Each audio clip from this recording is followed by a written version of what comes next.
Il y a le prisonnier qui maintient ceux qui ont été sélectionnés pour être tués, avec une méticulosité médicale par clear, au moyen d'injections de phénol. La porte s'ouvre entre le père de ce prisonnier. Quand tout est fini, il dit « j'ai pleuré et j'ai dû porter moi-même mon père ». Le lendemain, Pierre lui demande pourquoi il a pleuré. S'il lui avait dit, il aurait laissé vivre son père. Pourquoi le prisonnier ne l'a-t-il pas dit? Avait-il peur de Clear? Il y a la femme qui est venue de Miami témoigner à Francfort parce qu'elle avait lu les journaux et vu le nom du docteur Lucas. L'homme qui a assassiné ma mère et ma famille m'intéresse, dit-elle. Elle raconte comment cela s'est passé. Elle était arrivée de Hongrie en mai 1944. Je tenais un bébé dans les bras. Ils ont dit que les mères pouvaient rester avec leurs enfants. Donc, ma mère m'a donné le bébé et m'a habillé de façon que j'apparaisse plus âgé. La mère tenait un troisième enfant par la main. Quand le docteur Lucas m'a vu, il a probablement compris que le bébé n'était pas de moi, il l'a pris et l'a lancé à ma mère. La cour aperçoit aussitôt la vérité. Peut-être avez-vous eu le courage de sauver ce témoin? Demande-t-elle au docteur Lucas, qui après une pause nie tout.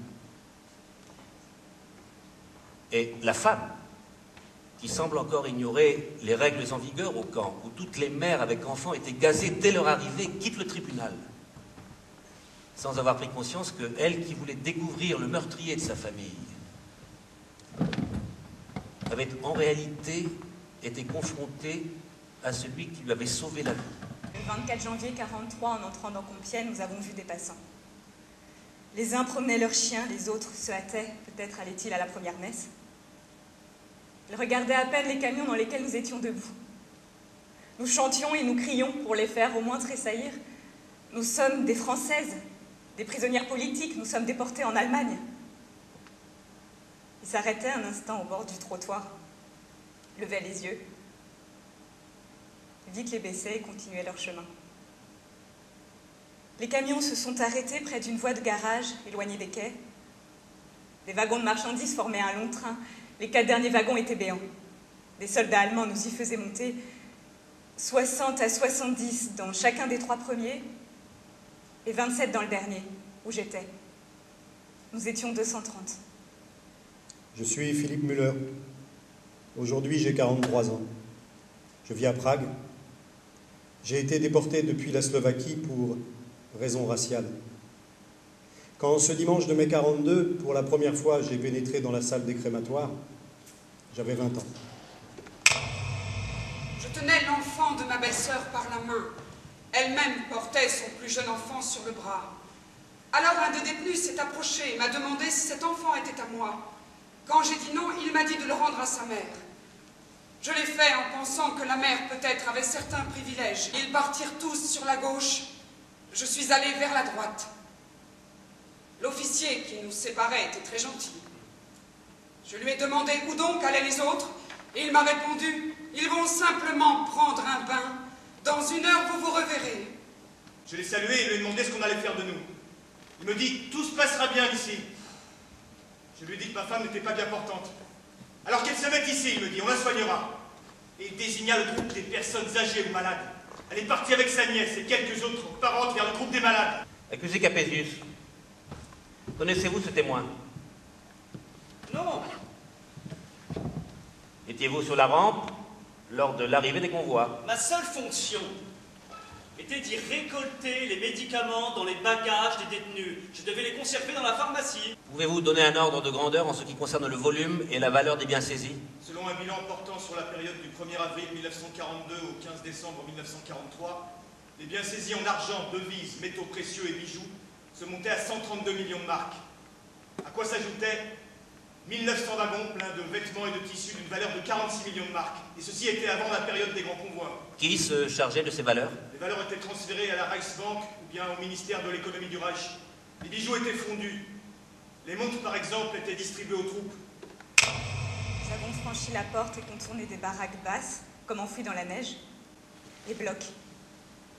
Il fallait enjamber des cadavres. Visage tordu, haut saillant, on comprenait à les voir que la mort ici n'était pas douce. Dès le débarquement, sur la rampe grouillante de monde, je savais qu'il s'agissait de se tirer d'affaire toute seule, de se plier à ce qui venait d'en haut, de faire bonne impression et d'éviter tout ce qui pouvait vous ravaler plus bas encore. N'avez-vous jamais observé l'état des détenus? C'était un camp disciplinaire. Les gens n'étaient pas là en villégiature. N'aviez-vous pas, en tant qu'agent commandant, fonction de savoir comment les détenus étaient hébergés? Je n'ai jamais eu de plainte à entendre. Ne parliez-vous jamais au commandant de ce qui se passait dans le camp? Non, il ne se passait rien de particulier.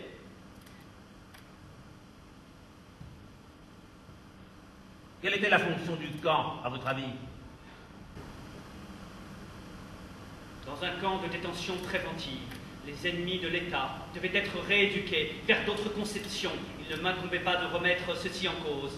Nous, qui vivons encore avec ces images, savons qu'il est possible que des millions de gens subissent, encore une fois, sans réagir, leur anéantissement.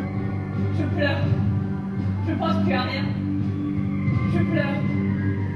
Je ne sais plus pourquoi je pleure lorsque lui me tire. C'est tout maintenant, j'ai travaillé. Avec tant de bonté que je n'ai pas honte d'avoir pleuré. C'est comme si j'avais pleuré contre la poitrine de ma mère. Que cet anéantissement dépassera de loin l'efficacité des vieilles époques. Je suis Charlotte Delvaux et je me souviens. Témoin, pouvez-vous rendre compte au tribunal d'autres expériences auxquelles vous ayez assisté? Avec une seringue à laquelle était fixée une canule, on injectait un liquide dans Quel la était ce matrice. liquide? C'était une solution cimenteuse qui provoquait comme des douleurs d'accouchement aigus et l'impression que le ventre allait éclater. Combien eut-il de Stériliser ces la expériences, patiente par selon votre obturation du estimation? tronc. Pendant les 6 mois que j'ai passés au bloc 10, 400 expériences de ce genre furent pratiquées. Est-ce que vous Parallèlement, avez des on procédait complications aussi à mortelles? des inséminations artificielles. Lorsqu'il en résultait une grossesse, on pratiquait l'avortement. Je parle par expérience personnelle. Qu'est-ce qui vous a sauvé des complications mortelles? L'évacuation du camp.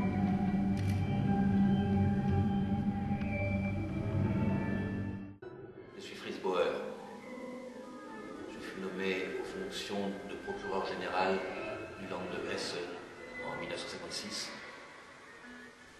En 1958, j'ai réussi à obtenir qu'un procès en action collective certifiée ait lieu à Francfort, dont la procédure débuta en 1963. Je savais que j'étais un homme haï et en danger. Dès que je sortais du palais de justice, je me retrouvais en territoire ennemi. Mon appartement, habituellement jonché de dossiers, de manuscrits, était ce jour-là totalement rangé.